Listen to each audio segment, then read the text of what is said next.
Oh, so nice of you. Thank you. Thank you very much. Good afternoon, everyone.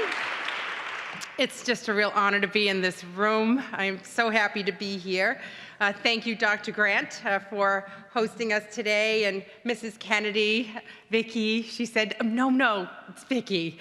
So thank you for bringing us all together once again. This is a very important effort, an intentional effort by this institute to convene a conversation around how to support and elevate women to places where you can be part of the decision-making process, whether in a nonprofit organization, in a government organization, in the business organization, you can make a difference. I see a lot of mayors in the room. I'm probably gonna miss a couple in the back. From Waltham and Newburyport, and you're going to hear from two of our newest mayors in this Commonwealth, mayor of the newest city in our Commonwealth, in Framingham, Mayor Spicer, and Mayor Fuller from Newton. And when we were talking before coming into the room, I said, so how's it going? How does it feel to be mayor? And Ruth Ann, you said, it's great, I love it. I wish I did this a while ago. And you, as the mayor of a new city, said, it's great. So you can share a lot. Mayor's great, but new city and mayor, it's a lot to take on. So the one thing I heard you say earlier was it's a sisterhood, which is exactly what this is today. It's a sisterhood. We need to think about it that way. We need to be intentional about that. And I see one of our great secretaries, Mary Lou Sutters, who's here in the room. Love that.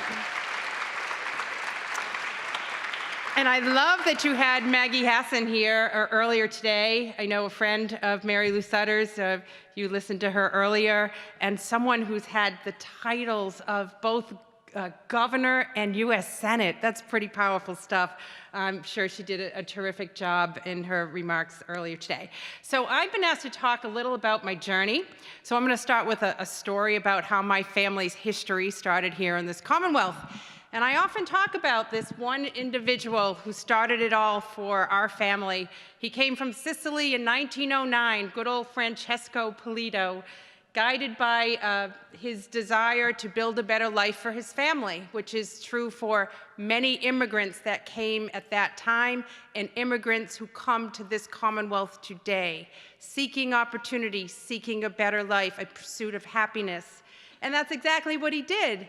You know, he was 5'2", he had $50 in his pocket, and he knew that he could work with his hands, and he worked really hard making concrete blocks. Right? So think about that. Concrete blocks, made a lot of them, saved his money, purchased a piece of construction equipment, and therein began a business, a family business that is still in my family today, 3 generations later.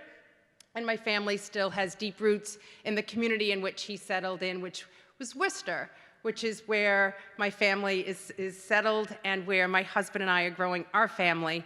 I have 2 children, Bobby and Judy. They're 14 and 12 years old. And every day I try to think of something I'm grateful for. I am so grateful that they went off to school today with big smiles on their faces for a Monday morning. I was grateful to have a fairly easy commute today. And I'm very grateful to be on this campus and seeing so much change here at UMass Boston. It's a wonderful place to be, and I was really happy to see it so alive and well this morning, or this afternoon now. So I think about the compass in life, and I think about that as a way for me to often sort of recalibrate my compass.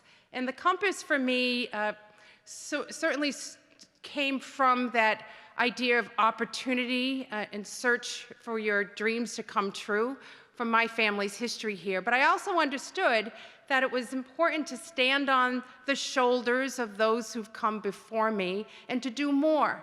You know, my brother and I were the first to graduate college, and I went on to law school in my family. So it was sort of my means to the end. You know, Francesco's means were to work hard and build something, build a life here.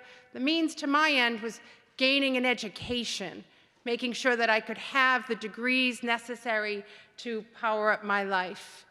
And then when I finished school, I knew in my heart, in my compass, I wanted to get back home. Home where my family's life started, and to give back to a community that was good to me. And it wasn't until about that time in my life, graduating from law school, mid-20s, that I began to think about home and community and what that really meant. So my compass at that time was about giving back, making sure the community could give to the next generation. And that's when I intentionally came home and said, I need to get involved. So I got my resume together and went up to town hall and met with the town manager, a man much older than me. And here I am, a younger, female coming in and saying, I need to be involved. I'm asking if you'll consider me for an appointment to a board. And he said, I'll take that resume and I'll take it into consideration. Thank you. Thank you. And off I went. But I did get a call, and I was eventually appointed to what was called the Zoning Board of Appeals. I said, I'll take it, and I'll learn it, and I'll do it, and I'll be good at it. And I think that's one of the things I've learned in my life. Whatever comes to you, just be good at that. Be really good at that, and other things will happen. So other things did happen for me. I felt like I needed to do more. And I'm sure that women in this room, you all feel like inside there's so much you want to do. But sometimes you go forward and sometimes you don't. So you got to think about, how am I going to move my forward? How is my compass going to move me forward? So at that time, I was ready to run for elected office. I'm going to run for a seat on my Board of Selectmen in Shrewsbury, because then I can be part of the policy making for this community that's been so good to me. And so I ran a three-way race. In fact, it was 23 years ago to the date come tomorrow. And on that date, I remember it snowed. So something about snow in my life continues to be part of my compass, I guess. And I remember running so hard for that race, a three-person race, 2 positions. I was engaged to be married to my husband. My wedding was a month later. And all I could think about was sign locations and standouts and winning that election. And the wedding details would all follow. And I was so grateful to have a great partner in life. Little did he know how far that one election would take me. So I became elected, top vote getter, to the Board of Selectmen. And I served, I loved it. And I really took it seriously, did a really good job at that. And then it was noticed. And then it was someone in a higher position that asked me to do more. So go back to what I was talking about, me asking for an appointment and then somebody else asking me to do something more. And when that person came to me and said, we need you to do more, I wanted to, but I needed to be ready for that. And I've always had people in my life, my mother being my #1 champion, whispering in my ear, go for it. You can be anything you want to be. I think we all need that kind of champion sometimes. So I went for it, and I became elected to the House of Representatives, where I served for 10 years. Now, when I was elected to the House of Representatives, it was in 2000.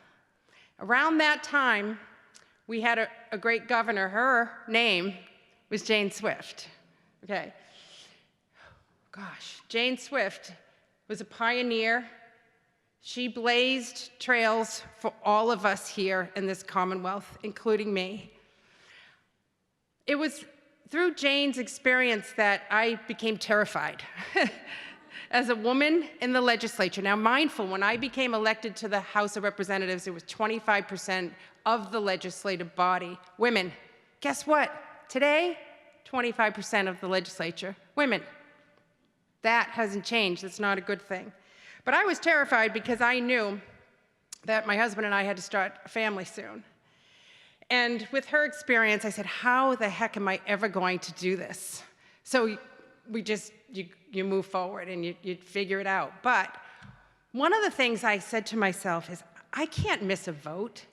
I can't possibly miss a vote as a member of this legislative body. So with the cooperation of my husband, he's a very talented man, I had 2 children, and they were both born in August. So the point of that story is the legislature is in recess in August. So I never missed a vote in 10 years. That was one of the goals, but the means to the end was my very talented husband.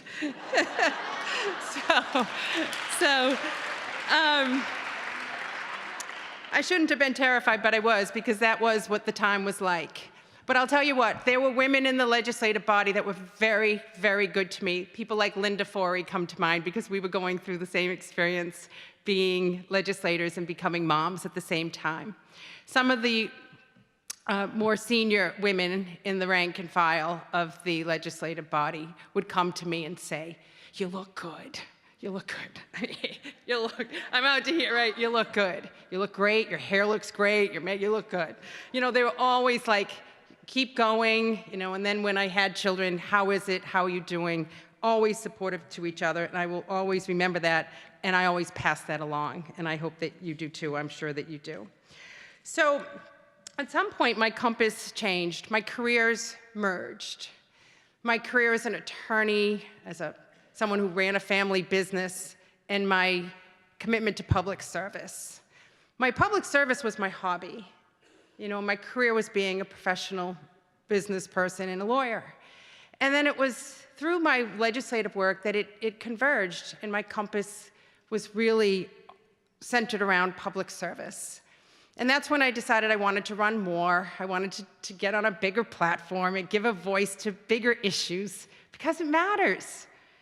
And I ran for state treasurer the same year Charlie Baker ran for governor in 2010, which started out as Republicans looking like a good year. It didn't quite end that way for us. But that's okay. It was okay to go for something, not be afraid to fail, give it your best. And at the end of the day, we didn't win, but it gave us a chance to evaluate what happened.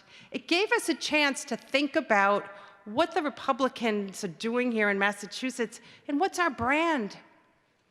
And then fast forward a few years, and when Charlie Baker decided to run again, I was in a place in life running my family business, mom, and all things centered around home area, and I loved it, very happy. And yet, when he came to me and said, "I'd like you to consider running for office again," I said, "Oh boy, I gotta think about that one."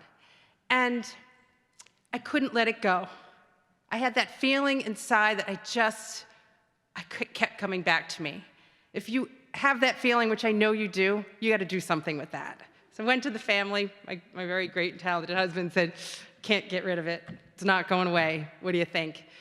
He said, "Well, I think we gotta talk about it." All family in, everyone in, mom, dad, brother, everyone. We're all in. We're in, you got our support, the kids will be fine, you'll be fine. All we ask is that you be all in and you go for it. And so Charlie and I went for it. But part of the reason I went for it is because, first of all, I believe in him and I believed in our team. And I also believed it was an opportunity to redefine what the Republican brand is in Massachusetts. And fast forward, coming into office, grateful. We won by 2%. It was a very close race. We not lost on us. But once elected, you represent all the people, all the communities, from one end of the state to the other. And one of the most important things we did coming into office was to put our team together. It's not just about Charlie and I, it's about the team. It's about serving this Commonwealth and putting the very best people in leadership positions to help us develop our thoughts and ideas about moving this Commonwealth forward. One of those individuals, thankfully, was Mary Lou Sutters, who represents more than half of state government as the Secretary of Health and Human Services. But look how important that decision is.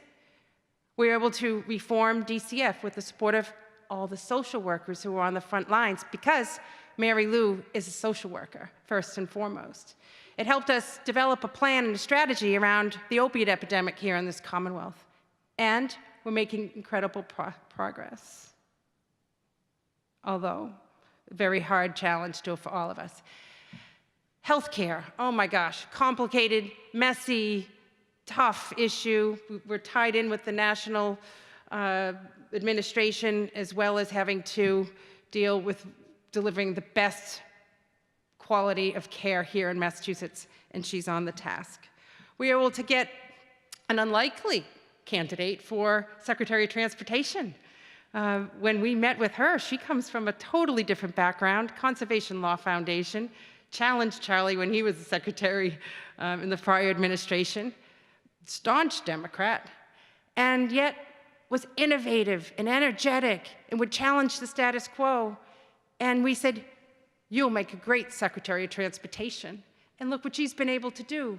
Help us change the status quo about how to move people from one place to another. Help us manage all that snow back in February 2015, which is the biggest challenge our administration obviously faced right out of the box. We knew we couldn't screw up the snow. Did an amazing job. Rosalind Acosta, our Secretary of Labor and Workforce Development.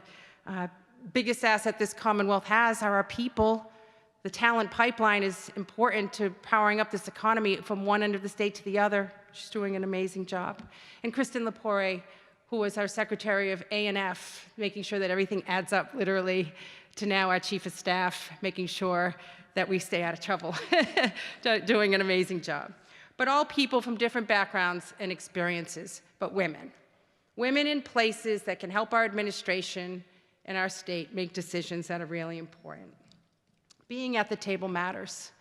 And that's why in our boards and commissions, the other part of the executive office, all these boards and commissions, people volunteer their time. Or how about a woman that thinks, maybe I should get on a board and commission, develop a expertise in an area and expand my resume so that I can do even more. It's like a area that we can develop talent, develop women to do more in this Commonwealth. Out of the 1,600 appointments we've made, 43% are women. We know we're going to get over that halfway mark. In fact, we did last year. The judges that we appointed, 104. I chair the Governor's Council, 47 women. I endeavored to make sure we get over that 50% mark. And when you think about policies and how impactful, having women in places where we can make decisions, having more people of color, and diversity in terms of geography and where people grew up and where they live and where they commute from, come to the table to help us make decisions. We will get to a better place. We all know that. So we've got to change. We've got to be intentional. We've got to ask to be in places for appointments and positions where we can develop our portfolios and resumes and be part of the decision-making process. And we need to ask and recruit women to run for office, women to serve in positions.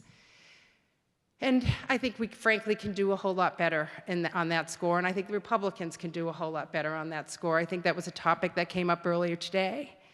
And I think a perfect area for anyone to get their feet wet if you're looking to serve is in municipal government. I'm always doing a call to action. I have literally traveled to every single community in this Commonwealth, 351 cities and towns. I have met with school committee, managers, mayors, selectmen in every community, rural Massachusetts, suburban, urban, Western Mass to the islands. And in every community, there are people who get up every day and worry about those communities, plan for it, and make decisions for it. And they get up the next day and they do the same thing over and over again. It's important work. And it's really part of the compass of my life today, the journey through the backways and roadways and byways of Massachusetts. Why? Because people think about how their life is going, not by what's happening literally in chambers like this or on Beacon Hill, but how it feels where they live. How does it feel where they wake up every day and send their kids to school? Is their school the best and greatest it is for their kids? When they go off to work, Can they get there on time in a reliable and safe manner? And when they get to work, is it a job that they are getting paid equally to their male counterparts?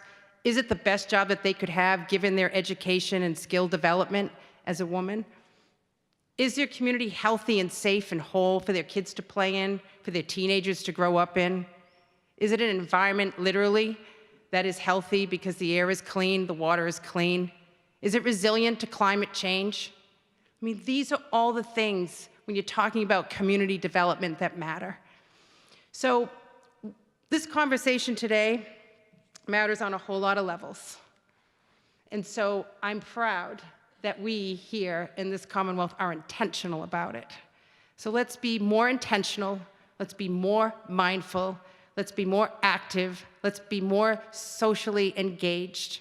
Whether it's community development that moves you and is the center of your compass, or it's a cause to get more women activated, or it's sexual assault and domestic violence. The council that I chair there is so critically important to making sure that women are not held back or taken advantage of or exploited, or if they live in a home that's not safe for them or their children, that they feel they can access a program or have a municipal police department that when they call will be there for them and help them get out of that cycle of violence in their lives?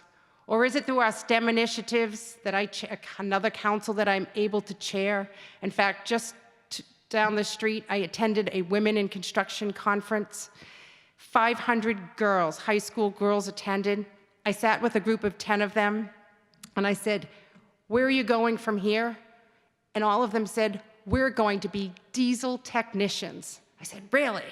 "Yeah, we're going to be diesel techs because when we graduate from high school, we're going to get paid $65,000. I said, "Well, that's a good start." I said, "You know why you're going to be diesel techs? Because you're good at it. You have the skills and you'll be the best person for the job. Remember that." And it went on to just think about the labels. Let's defy the labels and defy, what the common stereotypes are for roles that women should be in. Because there is no role. We can be anything we want to be, anywhere we want to be. Just make sure that compass is calibrated correctly and moves you forward with whatever moves you inside. And I think if we can all be more intentional and mindful about that and be supportive to one another, we will continue to do great things, but we will achieve even more than we can even dream of today. So thank you. Have a great afternoon. Enjoy the mayors, they're rock stars. And thank you, Vicki, for being such a big part of the success story today. Bye-bye.